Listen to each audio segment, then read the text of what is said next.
All right, so I like to collect some data here. What's your height and weight? No, I'm just kidding. When did you first realize that you're attracted to other men? Oh, man. So I was wrestling, right? And this guy went for these underhooks. One thing led to another, and that guy's name is Josh Settlegate. Yeah, it was all Josh. Bada bing, bada boom. Yeah. He is a handsome man. Josh is a very, very good-looking man. Give me like 2 main things that you learned from training at Super Training with Settlegate. Oh, man. I'd say like one of the first things is to always take your wins. I would so often I'd hit a PR, but I'd feel so good on the PR that I'd take it a step further and then I'd fail like the next big set. So take your W's when you get them, and then I think the second thing would probably be Josh used to always say, you're either in or you're in the way. Yeah. And that was probably big. Like always show up, no excuses. Don't say you're tired. Don't say like, oh, you feel weak today. Just come in and train. So those are probably the two things that not really Super Training taught me, but Settlegate kind of taught me. Well, either Super Training. Yeah, either you're in or you're in the way is a quote that was on the wall at the first. Well, not really the first Super Training, but one of the Super Trainings. And it was a quote that I got from a guy named Vinny Goombats. Vinny Goombats is this Italian guy. Goombats is a fun name. So it's not really his name. It's Abate or something like that. But like, he was just such like a Guido, such an Italian guy. His nickname was Vinny Goombats. Anyway, he... even like my brother and I didn't want him to live with us, but he ended up living with us. And he worked at Sharky's with us as a bouncer. And he was just always kind of around. Oddly enough, he was like completely shredded. He was prepping for a bodybuilding show. He was really ripped, really aggressive, over the top, but small guy. And he would talk and he would like use his hands a lot and be really loud and all this shit, right? He's a funny guy, but kind of like a no bullshit kind of guy. Anyway, I was talking to him one day and I was like, the fucking deals with, I think a girl like stood me up that night. I was trying to go out with somebody and like it didn't work out or something. And he goes, what about Andy? I was like, I don't know, she seems great. I only went out with like once or twice. I think I went out with her twice at that point. But he came over, or she went to come over our house one time and he was there. She thought that I was like really good friends with him, so she's like, I'm gonna get points with Mark by hanging out with his buddy. Anyway, she went to the beach, he smoked and swore the entire time, and she thought it was like the worst day of her life. But anyway, it ended up paying off because Vinny Goombats stood up for her and he goes, so what about Andy? And I was like, yeah, I don't know, she's cool. He goes, listen, man, I'll make it simple for you. He's like, is she in? I was like, yeah, I think so. She seems really cool, but it's just a couple times. But he's like, I got a saying, this will make it real easy for you. Either you're in or you're in the way. And then as I dated her a little bit more, I was like, oh wow, she really is like, she's into me. Like there's no conflict, there's no drama. She's not in the way, so therefore she's in. Vinny Goombats gets credit for it all, huh? Gets credit for Jake Bell, Quinn Bell. Yeah. The whole thing, right? The whole thing. What has all the Super Trainings taught you the most? Top 2 things. All the gyms. I'd say the number one thing is that fat people can be really strong. I guess the main kind of overarching thing for Super Training has been like, if you put a lot into something and or into someone or into some people, I'll go up this way, you can get a lot in return, We'll go left here. So my gym was, Super Training was free, but like I really got paid over and over and over again from it. So big valuable lesson was just that, like, if you want to be great at something, if you want to be good at something, it's going to take a lot. But if you want to be great at something, it's going to take everything you got. You've got to really pour in a lot of. So super training was kind of a byproduct of, like, let me build this like fortress of strength, invite people in, and selfishly I'll get like a lot of this like reward from it, because I'm going to learn from them by coaching them and teaching them, and then also by bringing in other people that I maybe don't always agree with and stuff like that. So you always view that as an investment? Yeah, I think somewhere in the back of my head, which is kind of weird because I've never really been a business guy, but then my dad is all, my dad has a tax practice, and he's been teaching people finances for years, and I was just always around him, kind of picking up all kinds of different things without even really, I guess, subliminally, Right, yeah. So that was a big factor. So we'll do a couple jogs and we'll just walk. And I like to do this sometimes for 10 minutes, sometimes I'll do it for 20 minutes. Just to prime yourself, huh? Yeah, and as a Ryan, unfortunately, is part of this journey too. Like, I just really take my fucking time with stuff. So, I would have probably liked to do this at like 2. It's now closer to 5. And so Ryan has to deal with my bullshit of me lagging behind all day. But I've found a lot of value, and I'm appreciative of Ryan, because he just seems to work. He's just like, you're doing that, I'll do some squats. You're doing that, I'll do some work. So yeah, and he's jacked. It works. Yeah, Jack cameraman. Well, it works out great to have someone that's that can call the audible with you. But again, I think it's important wherever you can. If you can take time with something, then take your time with something. And if you can't take your time with something, then you might have to try to figure out ways of being more accurate or precise. So I think for me, I don't really have to be accurate. Go across the street here. Oop. Go this way, Ryan.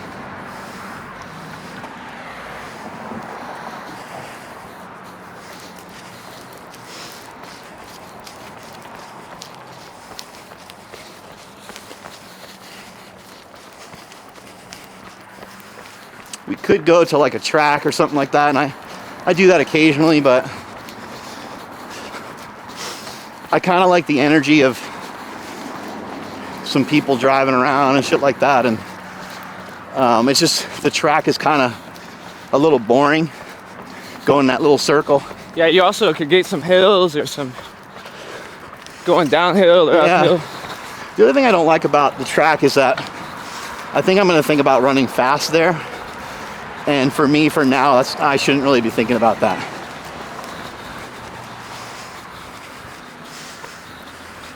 Got some puppies. Okay. Let's see, let's cross the street here. Making Ryan drift. I know. Got to give Ryan an ankle. You gotta put that Tokyo Drift song, Got to give Ryan the ankle mobility workout.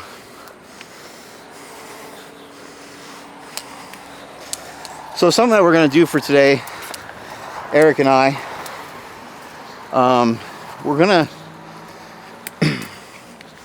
do some like kind of acceleration work, some speed work. But I think the best bet, because we're both dudes, is that we're not gonna, if I was younger and if I was a little more proficient with running, I'd be like, all right, Eric and I, we're gonna go out and we're gonna like trade back and forth and like race a little bit, pace each other a little bit and shit like that. But we're not gonna do that. In fact, we're gonna really avoid that. So each time that we do a sprint in quotes, because there's no reason for us to go 100%, especially because I don't think you've been practiced up in that in a while. We're actually we're not going to run at the same time because of the, like, I see you speeding up and then I'm speeding up and then you're speeding, and it's just like, it's not where I'm at the moment. And you might be there, but speaking for myself, like, I don't want to get myself in that position. Even though I may say to myself, I don't want to compete against Eric, it's nearly impossible to start running. Even that day I ran with Nsima, he and I would go at different times, but I was more concerned for him than I was for myself. I'm like, because Nsima started after me, and of course he blew past me. He was running with much more intensity. But because of that, I was kind of like almost a little nervous for him that he might hit the gas a little too hard. Sounds fun. So let's see here. Let's see what this looks like back here for a second. Oh yeah, there we go. This will be fun. So I'll take off for the first one, and after I'm running for a few seconds, then you can pick it up too, right? Like 5-6 seconds we're talking, or? Yeah, just wait a little bit. I'm not gonna, this is gonna be, so say we're at 30% so far. We're just shifting into about 50. Do I run to you or past you? Just kind of up to you. Just go by how you feel. Okay. We were, with that jog, we were at like 30%. Now we're just gonna go to 50. Cool. Let's see which way we're gonna go here first though, so we don't get, I think let's go right. Go this way.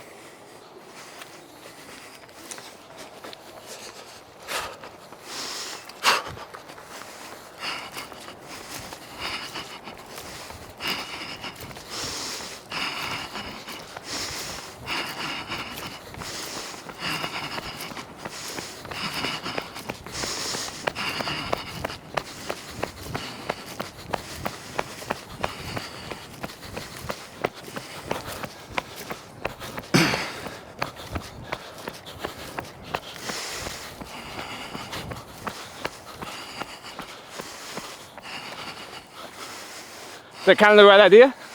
100%. That was great. So there's one.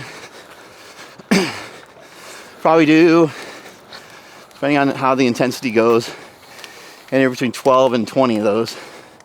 Let's go this way. And 20 sounds like a freaking ridiculous amount, but when you go at that intensity, that's not too bad to do a few of those. They'll only be, let's try to, we gotta remember our way back. Let's try to do 4 to 6 main sets. 4 to 6 okay. Main sets. So we haven't done a main set yet. And that'll be at like 80, 90? Yes. Cool. So in this one, same drill. We're in the 50 to 60% category, but somewhere on this, just hit the gas just for maybe like 3 seconds. 2-3 seconds or so. Oh, this is cool. Softball. It's so cool, like just thinking back to like playing when you were young, you know? Yeah, youth sports. Oh. Hey, what's up, man? How you doing? Good, how you doing? Good.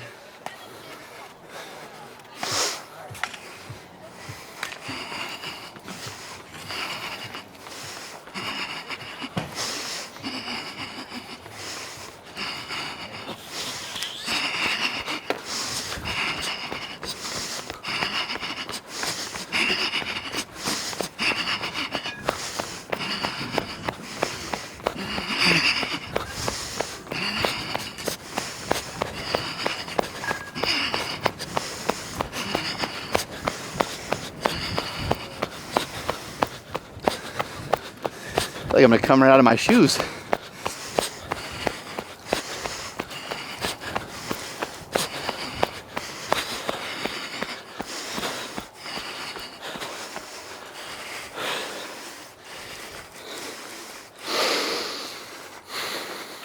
Let's go this way if we can.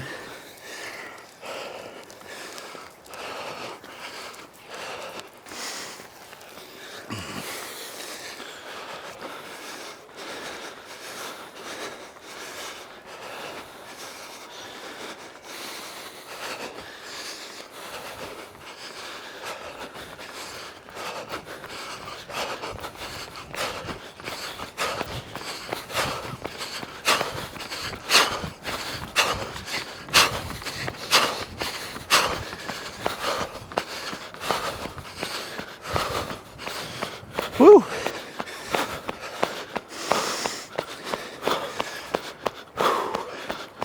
So I just rolled into another one there.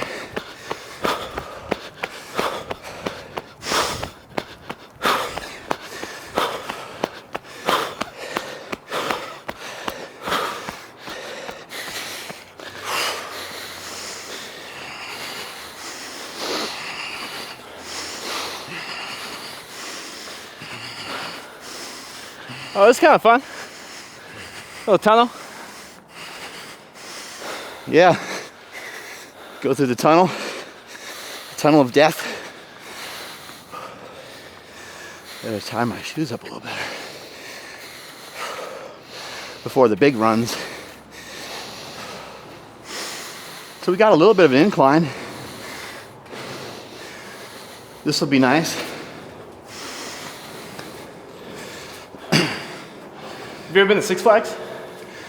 I did stuff like that when I was a kid. Yeah. It's been a long time. The Superman flight has like a tunnel like this that blasts you once you go through it. Oh, sweet. So you go into it and then boom, it blasts you out Into like into a huge loop.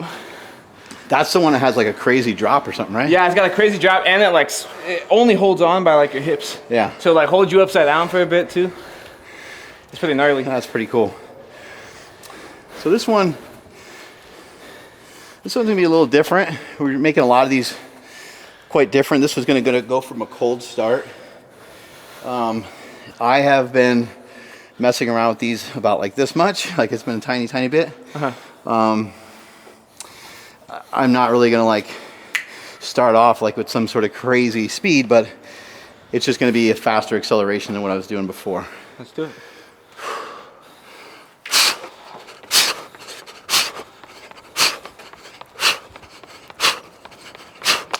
Ah, shit. Ah. Phone came flying out. Nice work, nice work. Yep, yep. Yeah, I could feel that. I'll have to let the guy know I'm running. That's a good sign, though, that I'm bringing my knees up. Yeah, sure, let me... I got zippers. You want me to hold on to it? Oh, you have a zipper? Yep. Yeah, let's do that, because at least it will still... Your phone's just gonna be super sweaty after. That's kind of gross, Eric. Well, it depends what you think about it. You could think True. of it as gross. Or I can think about it being pretty sweet. Yeah, if you got a zipper, that's cool. That felt great. Yeah, it feels good so far. Cold start. I'm gonna poop right here.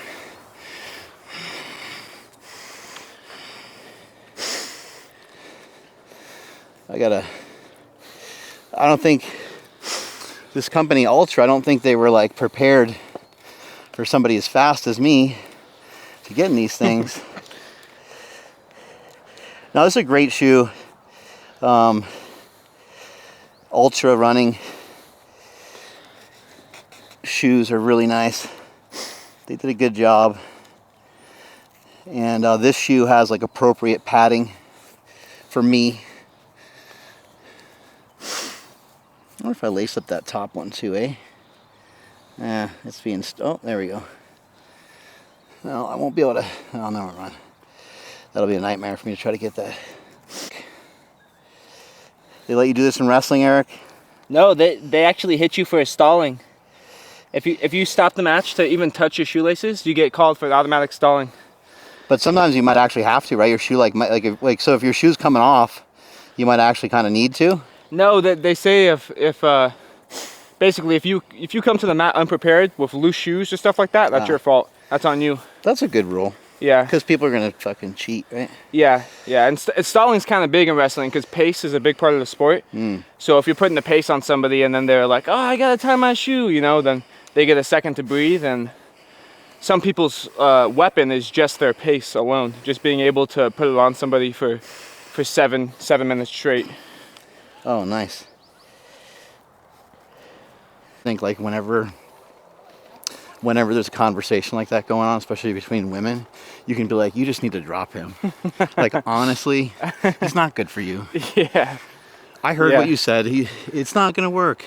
I know he's handsome, but, and they would be like, oh my God, how do you know what we were talking about? They have to be talking about us all the time, right? They've got to be. Yeah, it's got to be always. Stud muffins. Yeah. All right, so the way I do some of this stuff sometimes is real simple. See these poles? We're just gonna run by 3 of them.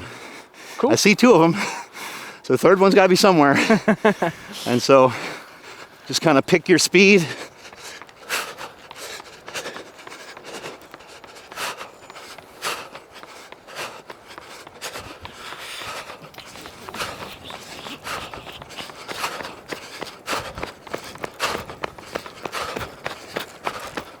There we go.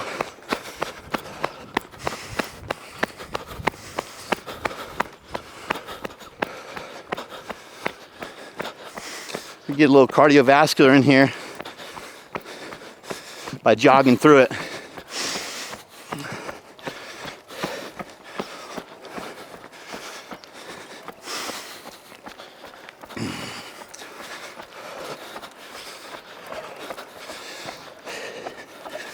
Depending on your fitness level, you can pick. So like, you could do something like this. You could walk, very mild pace. It could feel slow for you. Okay? Do that for 30. Do this for 30. This for 30. This for 30. Okay? When you sprint, or run or jog, we can take that into anything. If you're more fit, you can walk and then you can jog. 15, 20, 30 seconds, just for the sake of making things real easy. Have the same rest to movement ratio. If you feel like you're not fit enough for that, double up on the rest. 30-second light jog, 1 minute walk. You start to get used to that. See if you can pick up the intensity of the walk a little bit. You mix the jog in for 30 seconds, mixed in with a good kind of hard walk for a minute. Stuff's gonna be shockingly difficult, kind of demoralizing in some ways. The more fit you are, the more that you can do more shit in that rest period. So if you wanted to, you could sprint and you could do like 30 push-ups. And then you can get up, you could jog, sprint, 30, and now you have something that would be called a workout, right? It's actually worked out pretty good the way we looped back around here. If you're unfit, what percentage would you say you should go? Like, I would say, a blanket statement for everybody would be like, I want to recommend, if you're not really running at all, you haven't practiced it in a while, then do not try to run at a pace that you consider to be fast. Just go out and jog and walk. And when you have an opportunity, you can turn that jog into a run, which is just going a little faster than a jog. But the second that you start thinking about going fast is the second you really open yourself up to potential injury. Let's see if I can nail all 3 of these. There's 3 ways to not get hurt in a sprint. One is to have a running start, or in this case, a jogging start. So rule number 1, if you're going to try to sprint, is to have a jogging start. Rule number 2 is do not run hard and very far at the same time. Again, this is for people that are newer, that are underdeveloped, that haven't locked any of this in yet. The third thing is once you start to run at a decent speed that you deem is a decent speed for you, try your best to relax. That is probably the most difficult piece of the puzzle, but I can show you what relaxation looks like. I'm gonna run to the fire hydrant right there. Okay, I'll pick up the speed a little bit and I'll show you relaxed running.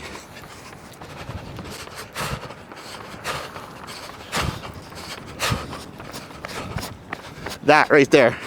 The second I got past the fire hydrant, I let up. So how would you know if you're doing like a relaxed sprint, a relaxed surge? I like to use the word surge instead of sprint. A surge is descriptive of probably already in motion, and now we're just picking up speed. We're gonna get hurt in two main spots: the acceleration phase and the holding your shit together phase.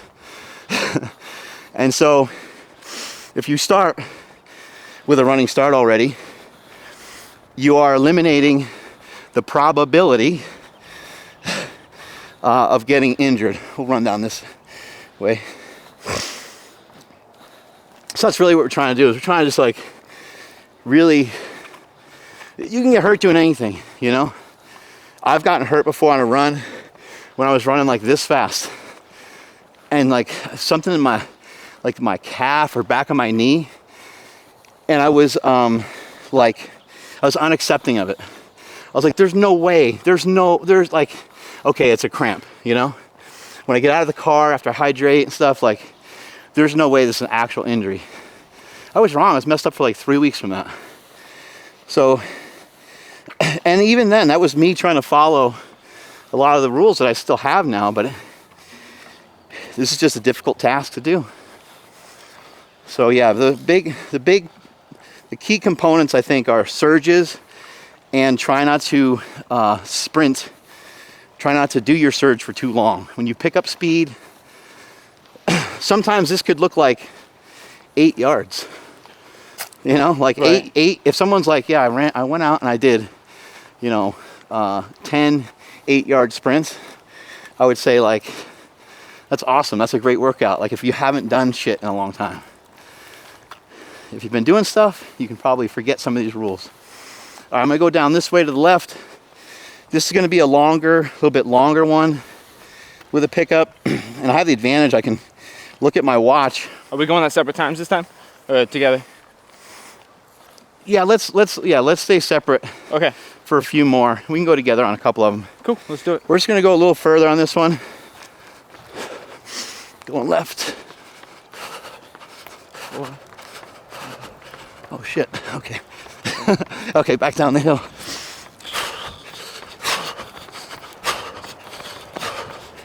Woo!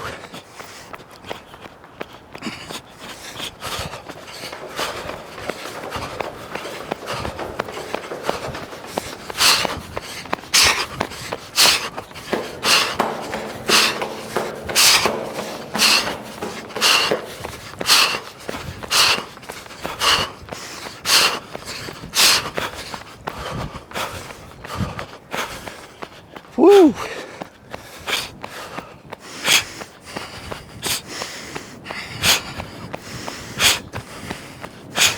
It's a good time to push nasal breathing. You might have to go for a few and see if you can return back to the nose.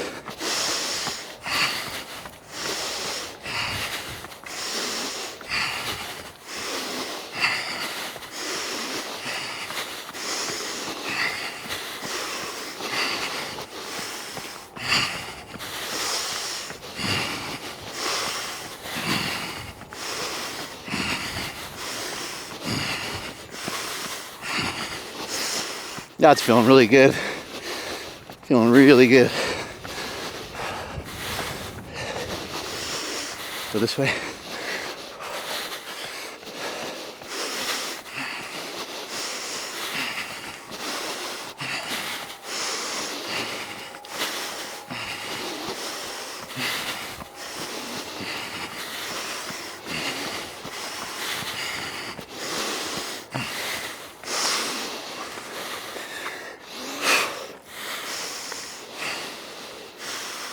So by us jogging in between the faster runs, we are peeling some strength off the top.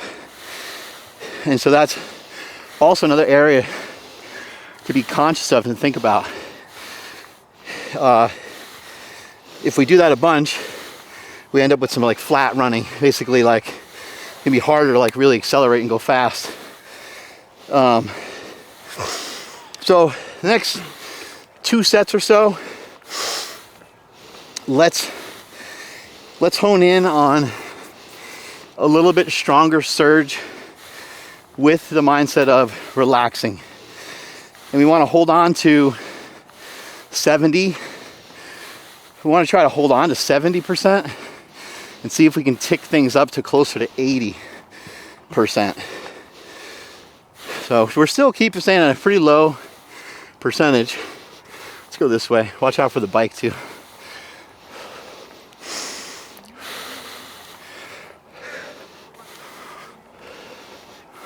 So on this one, you know, like I said, we're going to do 2 faster ones. So for you, pick 2 spots as you start running that you want to run faster in between. It can be as short as you want. It just can't be as long as you want. I don't want you trying to sprint too far. So anywhere between, you know, 10 yards and 25 yards, you know what I mean? Somewhere in that gap. So I like to pick a tree, you know, so I'm like looking at this stuff over here. I'll pick one of these trees, I'll accelerate at it, and I'll just go right through the next one.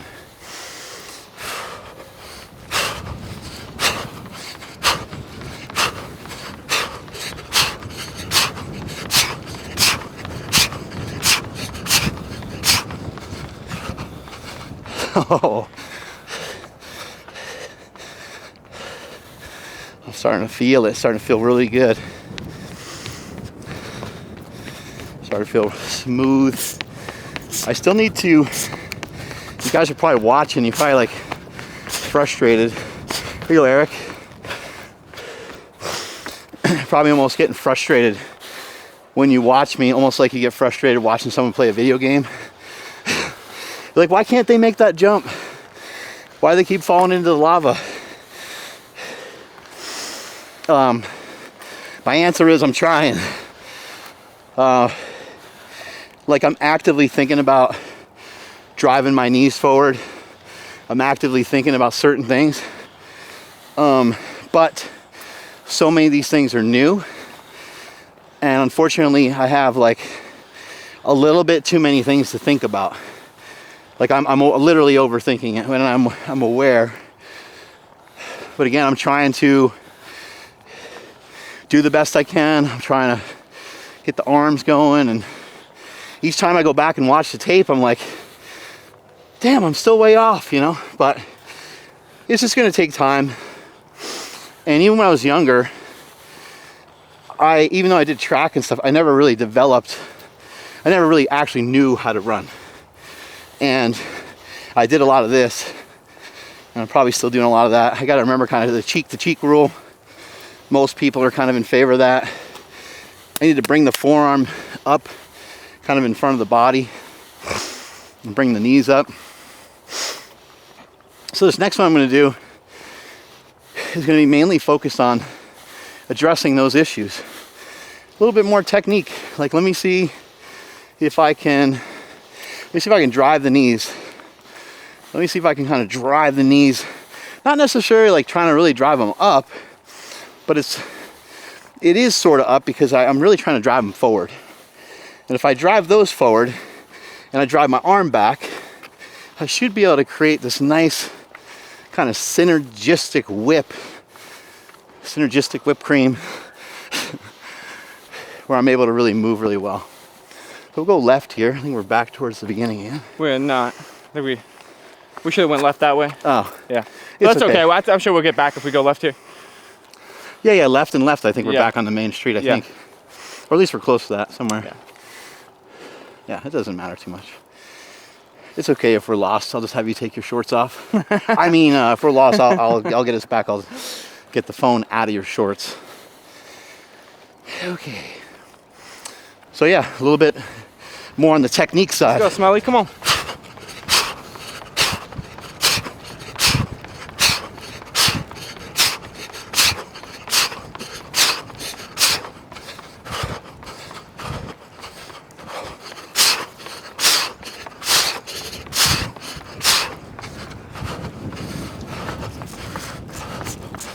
Ooh, that's feeling good.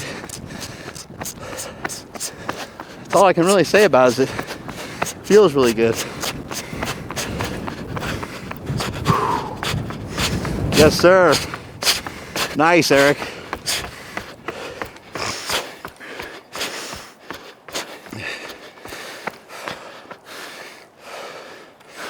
I think I'm gonna do one more that's about equal to that last one we just did.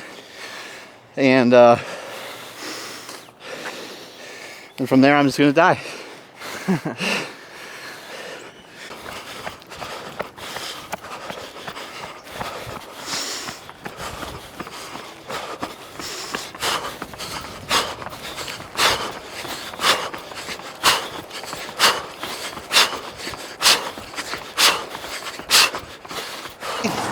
A good quote, whatever it is, utilize that shit to get yourself fired up. What better music to run to from two white guys? It's Eminem.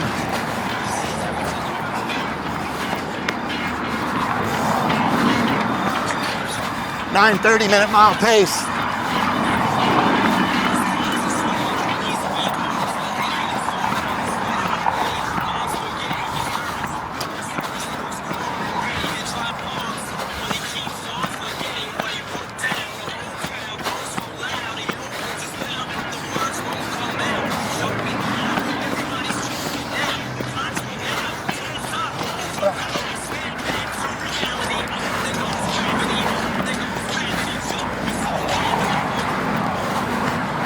Snap back to reality. Whoops, I hit the button again.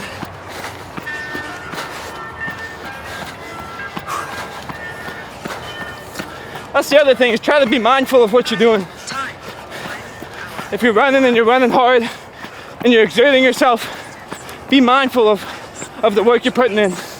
It'll pay dividends later that day or later in the week. Concentrate on the work you put in.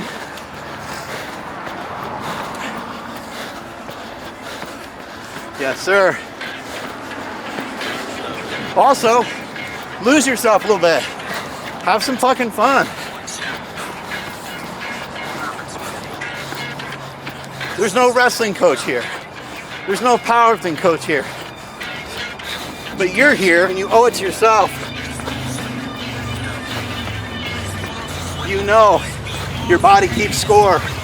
Your body, mind, spirit keeps track. It knows when you loafed. It knows when you dogged it. It knows when you pushed it. It knows when you've given it all you got.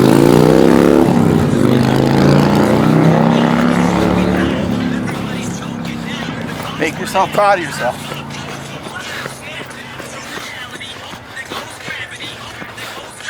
Prove yourself to yourself. Improve yourself for yourself. Embrace your fears and follow through with your dreams.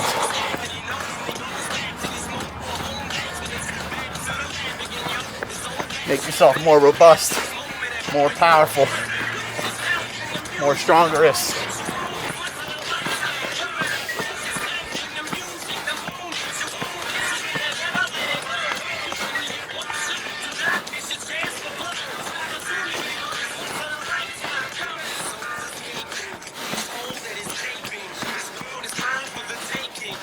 Watch your step over here.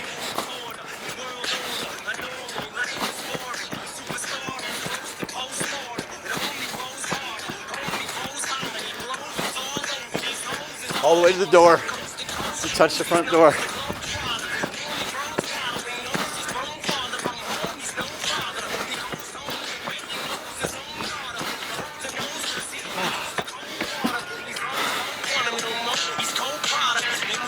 Walk around the building. Use whatever you got. You know, really try to utilize tools and skills and things you built up over the years. How old are you, Eric? I'm 22. There's a lot of guys I think are like Eric. Well, there's not a lot of guys like Eric, but there's a lot of guys that are Eric's age, 22, 23, 25, and maybe they don't have this or they don't have that yet. They have some skill sets, but they really don't believe that they do. It'd be easy for Eric to be like, oh, all I really ever was or did or loved was wrestling. And that's sort of over, even though I want to compete still here and there. You know, I'm just going to like fold up shop and just get some job that I kind of don't want, and not even line up a job that is going to develop the skill sets that you need for the next chapter of your life. And so you decided to kind of put your eggs into one basket and to come work for the podcast. But I think that there's a lot of guys your age that, you know, you see Jake, you see Owen. Owen actually, you know, works for the podcast and stuff. But you see these guys, they're working on their skill set right now. Like, it's so cool to watch because everyone's working on their fortune as they're still making ends meet in whatever way they need to in their day-to-day. I think there's a lot of guys that are your age and they feel behind. They feel like they don't have it together. They're pissed because they don't have a steady girlfriend. And I think they just feel overwhelmed. Now, what are your thoughts since you're actually of that age? I think for me, I've been super lucky to be blessed with Handsomeness? With opportunity too. Oh. Yeah, a lot of handsomeness and a lot of opportunity. I met a lot of people, and through those people, I really took advantage. I was always kind of like a people pleaser. Like, when I met Josh Setledge, I wanted to be the strongest, fastest person in the weight room, and not so much for myself, but for Josh to kind of give me those call outs. So I think the main thing is open your eyes to opportunity. It'll come in the most random ways. I started working at Slingshot after I blew my knee out. I had a job. I was working a labor job. I was a roofer, and I was doing jiu-jitsu on the side, and I blew my knee out, and suddenly I couldn't be a roofer anymore. And because I had the connection to Josh said, hey, there's an opening at this company called Slingshot. You've been to the gym a couple times. And one thing led to another, and now I'm here, I'm running with the people's coach. But you never know when opportunity will come at you. Take chances. Trust your gut too. A lot of it was trusting my gut. Super training was 30 minutes away from my house, and I wasn't making any money at the time. I had just blown my knee out. It's easy to sit there and say, I don't have money for gas. Yeah, and this job's never going to work. I don't want to drive 30 minutes, all that. But I took the risk. I noticed the opportunity. Let's turn around right here on the street. Head back this way.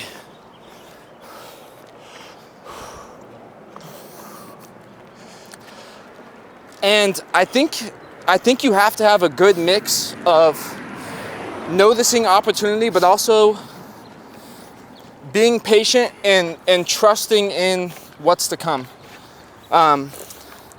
You gotta have trust, and you gotta have a positive mindset constantly moving forward. When there was a little bit of time where I wasn't exactly sure what I was gonna do. This was a couple months back. You kind of actually forced yourself to work for us at the podcast because we switched things up at Super Training. There's no longer like a manager there. Your position was sort of just done, and we basically just didn't need you anymore for that particular work. And then you were just like, you just kept showing up, and you were like fixing stuff at the gym. And I want to make a comment about you roofing and you being a wrestler. Like, you being a wrestler is for kids that are young, or for anyone that has a young kid, try to stick them into some sort of discipline that's going to give them more discipline as they, we'll wait for this car. We'll cross the street.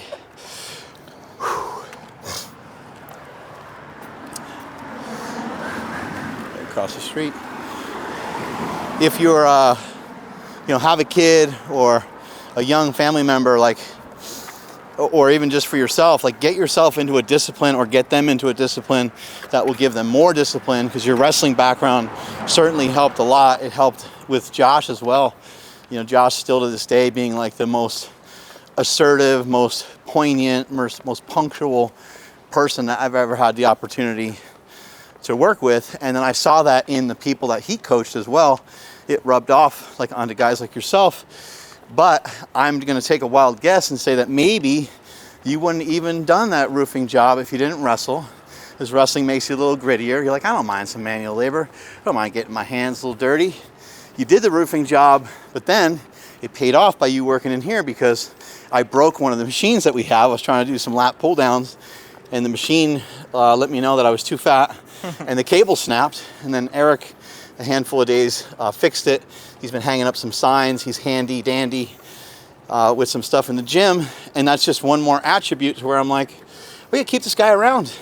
So you hear people all the time saying you have to figure out ways of providing value. At the time when you took that roofing job, there's no way you could guess that that would be helpful in any way. It's just like, this is just kind of like dumb guy grunt work for money. Just money, yeah. Yeah, right? Exactly, yeah. But I was also patient in that. I wasn't sure if you guys would even give me a job. Honestly, I was hopeful. We still didn't officially hire you, but you keep showing up. I was super hopeful, and I was also just patient, and you got to trust in whatever you believe in, whether it's the universe, whether it's God. For me, it's a little bit of both, and I just trusted that my work and my effort would be rewarded, regardless of how you feel. Your work will at one point pay dividends. No matter how small it is, no matter how much you chip away at it. Think about like doing 5 push-ups every time you walk through your bedroom door. Like, if you walk in 20 times into your bedroom door, that's 100 push-ups. That's a lot of work. That's almost too much work. I want to elaborate a little bit more on him talking about your work and how it will pay off at some point. Maybe I can stand this way. You can maybe go over here. Maybe that'll be easier for you, right? I'm not sure. How's this if we're in the shade? Yeah, this is better. Okay. To that point that it will work at some point. You don't know when it's going to work. And, I think suffering for the unknown is a difficult thing to do at the current time that you're going through it, because there might be bills to pay, because stakes might be high. But like you said, take advantage of circumstances. If you have good circumstances, if you have supportive family, take advantage of those things while you can. That's your luck's going to run out with that at some point. But back to your point about it will work out if you just keep putting that work in. That should really help people with anxiety. That should help you a lot with whatever you have your angst about, because you should know. Now maybe you have anxiety because you know deep down that you're not getting the work done, but at least that's a different thing to think about. If you are getting the work done, it will work out for you. Maybe you wanted to be an NC2A champion. Maybe you wanted a Division I scholarship. Sounds like you absolutely loved wrestling. Sounds like Josh Setledge loved wrestling. Well, sometimes you put in all the work, sometimes you put in all the hours, and it still doesn't work out the way that you wanted it to. But as this young man just pointed out, it will still work for you in the long run. And you haven't even seen the full dividends of what it's going to pay, because you're still putting in the work. You're still putting basically all this kind of money in the bank. You have no idea how much it is. You have no idea how much the investment is and how much and what you're exactly investing in. But over time, having resilience, showing up on time, having a good attitude, every once in a while eating shit, every once in a while taking things in stride. Someone, we have a guest here because Eric helps manage a lot of the guests that comes in. We have a guest that comes in that's, for some weird reason is super rude to him or whatever. At that stage in your life, you have to have the ability to not allow that to negatively impact you too much, because there's still so many more experiences. And that's just one more thing. That's probably just one little extra tester for you. And if you blow up on it, you can think to yourself, you know what? I think I just kind of slightly failed my exam, or I think I got a C-. So when you're in these scenarios and they feel really, really tough, just understand that these are things that are testing you, and it's going to be time ultimately that tests you, and it's going to be time ultimately that will be the thing that rewards you if you keep putting in the work. Facts. Want to take us on out of here? I think you know the drill. Do I know the drill? I think so. What's the drill? Strength is never a weakness. Strength is never a weakness. Weakness is never strength. He's Marksmellybell. And then just punch the camera. Eric. And I'm Eric Dutka.